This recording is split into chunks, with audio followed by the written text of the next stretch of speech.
Pour répondre aux objectifs de la souveraineté agricole et aux besoins du pays, il faut installer 300 000 agriculteurs. Mais aujourd'hui, la réalité, elle est tout autre. La part des exploitants agricoles dans l'emploi total n'est désormais que de 1,5% des actifs en 2021, contre 7,1% il y a 40 ans. Le renouvellement des générations est crucial. Pour organiser l'installation de jeunes agriculteurs, la priorité ne doit pas être l'extension des exploitations, mais l'augmentation du nombre d'actifs agricoles. C'est un impératif également pour la vie de nos territoires ruraux où l'agriculture et l'élevage façonnent la vie sociale. Nos amendements, et celui que je défends ici, le permettent à rebours de votre dogmatisme libéral. Nos propositions sont les plus raisonnables et sont les seules qui peuvent répondre à ces défis. Je les rappelle.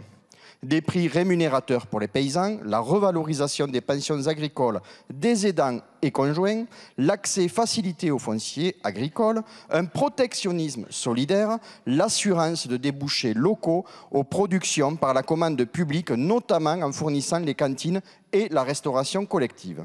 En l'état, votre loi ne fait rien pour aider à l'installation. Pourtant, l'agriculture française n'a jamais connu aussi peu de jeunes dans ses rangs. Seulement 20% d'agriculteurs ont moins de 40 ans.